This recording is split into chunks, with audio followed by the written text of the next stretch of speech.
Hello friends, Radhe Radhe. स्वागत है आपका बेहतरीन स्टडी विद अनुराग चैनल पे, जहाँ पे आपकी बेहतरीन चल रही यूपीएसआई की क्लासेस। और आज हम डिस्कस करेंगे आपसे हिंदी का सिलेबस जो यूपीएसआई से संबंधित है।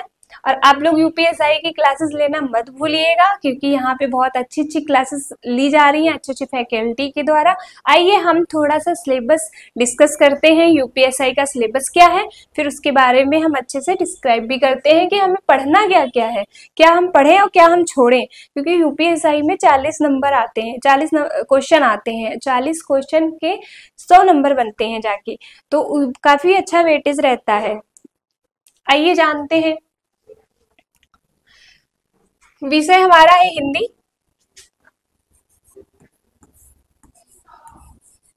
हिंदी हिंदी में प्रश्नों की संख्या आएगी 40। हिंदी में जो प्रश्न आते हैं वो 40 प्रश्न आएंगे आपके, और 40 में आपको करने कितने होंगे? 40 में आपको 38 से कम तो बिल्कुल करने ही नहीं है, इतने तो होने ही चाहिए। और यूपीएसआई की हिंदी अच्छे लेवल की आती है, बढ़िया आती है। और ये अगर आपकी कवर हो जाएगी, ये यूपीपी में भी कवर करती है Hindi. Hindi all over exam cover करती है, कोई भी उत्तर प्रदेश का एग्जाम हो हिंदी वहां भी आती है। ये सामान्य हिंदी। टोटल प्रश्न इसमें कितने आते हैं? 40। हमने आपको बताया अभी 40 क्वेश्चन आते हैं इसमें। आइए चलते हैं सिलेबस की ओर, थोड़ा नजर दौड़ाते हैं, क्योंकि हमें यही सब पढ़ना है और इसे हम किस तरह पढ़ाएंगे, किस तरह प्रोवाइड कराएंगे आपको। ये देखिए, आप इधर आइए। सबसे मेरा जो पहला टॉपिक है, अशुद्ध वाक्यों का शुद्ध रूप। अशुद्ध वाक्यों का शुद्ध रूप। व्याकरण के माध्यम से जिन अशुद्ध वाक्यों को या वर्डों को या शब्दों को हम शुद्ध करते हैं, शुद्ध रूप में बोलना पहचानना जानते हैं, उसके लिए यही है अशुद्ध वाक्यों का शुद्ध रूप। ये पहला टॉपिक है। फिर दूसरा हमारा जो टॉपिक है, विलोम शब्द। विलोम शब्द बहुत ज्यादा मायने रखते हैं आपकी हिंदी क्लास इसमें। यूपीएसआई में विलोम जरूर आते हैं। सारा का सारा जितना हमने सिलेबस यहाँ पे लिख रखा है वो सब यूपीएसआई का ही है, आपको कहीं भी नहीं जाना, बस इतना टॉपिक अगर आप अच्छे से पढ़ लेंगे, विलोम शब्द। फिर तीसरा टॉपिक है हमारा पर्यायवाची। पर्यायवाची पर्यायवाची 1 से 3 क्वेश्चन पर्यायवाची के आते हैं, 1 से 3 क्वेश्चन विलोम शब्द के आते हैं। मतलब ऐसे ही क्वेश्चन सारे हिंदी में आते हैं, और लेकिन हमें पढ़ना तो पड़ता है, सारे पढ़ने पड़ते हैं। काफी अच्छा रहता है, हल्का भी रहता है पर्यायवाची विलोम। कुछ टॉपिक हल्के रहते हैं हिंदी में, कुछ मतलब भर के वजन टॉपिक रहते हैं जिन्हें हमें पढ़ना है। फिर एक टॉपिक है दूसरा, अनेक शब्दों के लिए एक शब्द यूज करना। अनेक शब्दों के लिए एक शब्द यूज करना। अनेक शब्दों के लिए एक शब्द हम लोग अच्छे से पढ़ेंगे, जब आपकी क्लासेस लगेंगी तो इसका पूरा हम बताएंगे कि जैसे कई सारे शब्द हैं, ये कई सारे शब्द बोल दिए गए, इनके लिए हम एक शब्द से अपनी बात कैसे पहुंचा सकते हैं, कैसे हम कह सकते हैं कि भाई ये सब मायने नहीं रखता, सिर्फ एक बात मायने रखती है। वही है अनेक शब्दों की जगह पे एक शब्द का प्रयोग करना। नंबर 5, मुहावरे और लोकोक्तियां। मुहावरे और लोकोक्तियां, ये बहुत आसान टॉपिक होता है। मुहावरे और लोकोक्तियां। लोकोक्तियां होती हैं जो लोक में प्रचलित हो, और मुहावरे जिनका उल्टा अर्थ लगता है वो मुहावरे कहलाते हैं। आइए हम आगे देखते हैं। समास। अगला टॉपिक हमारा रहेगा समास। समास, इसमें जितने भी समास सारे आएंगे वो सारे हम कवर करेंगे। तत्पुरुष समास, कर्मधारय समास, अव्ययभाव समास, बहुव्रीहि समास। अगला टॉपिक है हमारा तत्सम और तद्भव। तत्सम और तद्भव हम आपको अच्छे से बताएंगे, पहचानने की बहुत अच्छी ट्रिक बताएंगे, कैसे पहचानते हैं तत्सम और तद्भव। ये भी टॉपिक बहुत इजी रहता है, इसके भी क्वेश्चन आते हैं 4 से 5 क्वेश्चन। तद्भव 4 से 5 नहीं, 3 से 4 क्वेश्चन तो जरूर आते हैं इसके। फिर अगला टॉपिक हमारा संधि, जो हमारी सारी संधियां आती हैं। संधियों को हम अच्छे से पढ़ाएंगे। दीर्घ संधि, वृद्धि संधि, स्वर संधि, आदि संधि, गुण संधि, व्यंजन संधि, विसर्ग संधि, ये सारी संधियां हम आपको यहाँ पे समझाएंगे।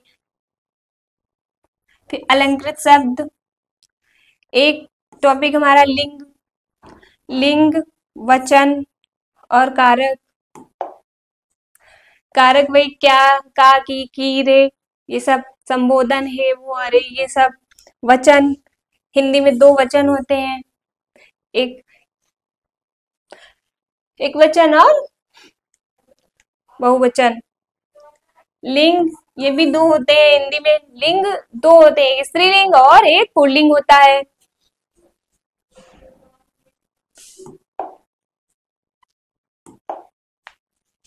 नेक्स्ट आइए, फिर आता है यहाँ पे काल, टेंस, काल,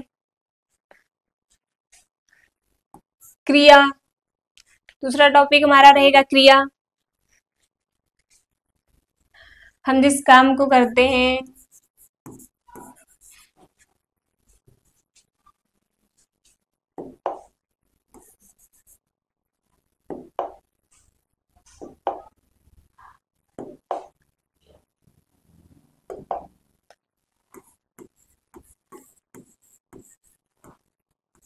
हम जिस कार्य को करते हैं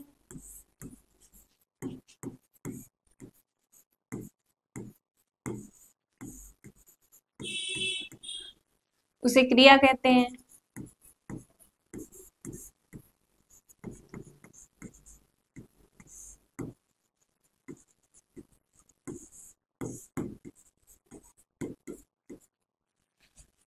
कार्य का होना या करना पाया जाता है, वहां पे हम क्रिया।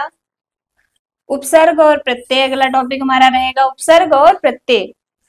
उपसर्ग हमारे जो होते हैं शब्द, जो शब्द होता है उसके आदि में लगते हैं, और जो हमारे प्रत्यय होते हैं वो शब्द के अंत में लगाए जाते हैं। अगला टॉपिक हमारा रहेगा रस, छंद, अलंकार। रस के माध्यम से, छंद के माध्यम से, अलंकार के माध्यम से काव्य में कैसे अलंकार और रस, छंद, अलंकार काव्य में कैसे रसता लाते हैं, सुगम बनाते हैं, उसके बारे में हम चर्चा करेंगे। और दूसरा है हमारा लोकोक्तियां और कहावतें। लोकोक्तियां और कहावतें, लोकोक्तियां वो होती है जो लोक में प्रचलित होती हैं और उनका सीधा अर्थ होता है, और जो मुहावरे होते हैं उनका उल्टा अर्थ ले लिया जाता है। ये बहुत इजी टॉपिक होता है, 1 से 2 3 क्वेश्चन आते हैं बस। वाक्यांश के लिए एक शब्द हम यूज करेंगे, वाक्यांश के लिए एक शब्द यूज करेंगे। आगे हमारा आ जाता है वाक्य शुद्धि, जिसमें हम अशुद्धि, वर्तनी शुद्धि शब्द ये सब पढ़ते हैं। वर्तनी शुद्धि जैसे पढ़ा जाता है, जैसे बहुत, जैसे वाल मी की लोग लिखते हैं, तो ये सही नहीं है। जब हम शुद्ध लिखेंगे तो हमारा हो जाएगा वाल्मीकि, वाल्मीकि। तो ये हमारा सही माना जाता है और ये जो है ये गलत। तो इस प्रकार की जो अशुद्धियां आएंगी वो हम यहाँ पे वाक्य शुद्धि में शुद्ध करेंगे, वाक्य शुद्धि में शुद्ध की जाएंगी।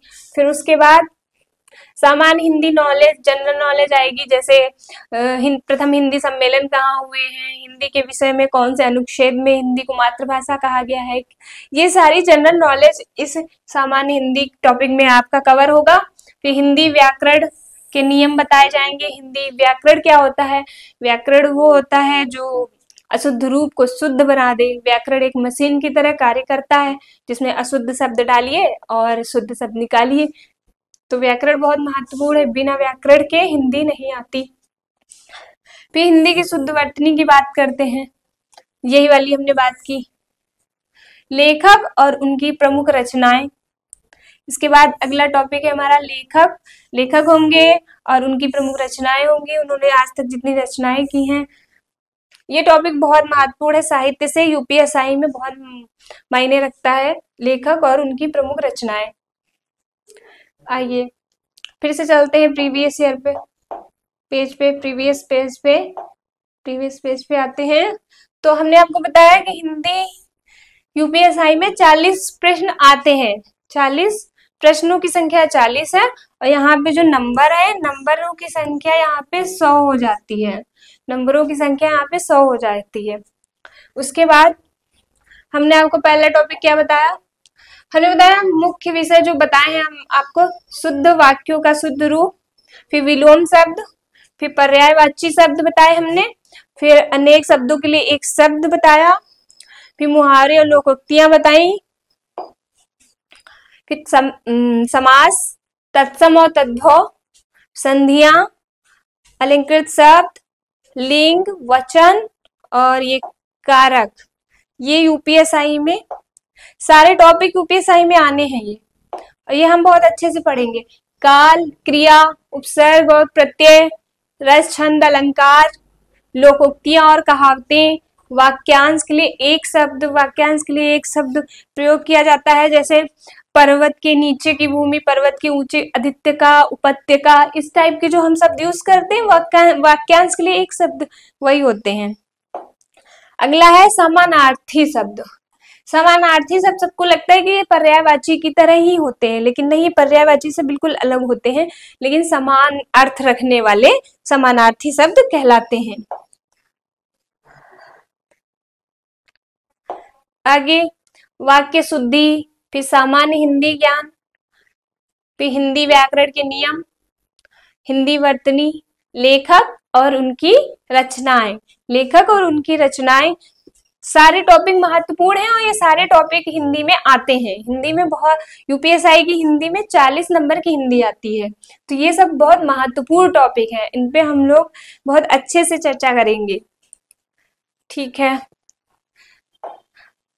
आज दोस्तों बस यही बताना था हमें कि हमारा जो सिलेबस है उसको हम किस तरह पढ़ाएंगे, ये चीजें हमें जानकारी देनी थी आपको। बाकी अगले दिन से आपकी क्लासेस शुरू होंगी। ठीक है, थैंक यू। सब्सक्राइब कीजिए बेहतरीन स्टडी विद अनुराग चैनल को, विजिट कीजिए और कमेंट करके बताइएगा जरूर कैसा लगा क्लास।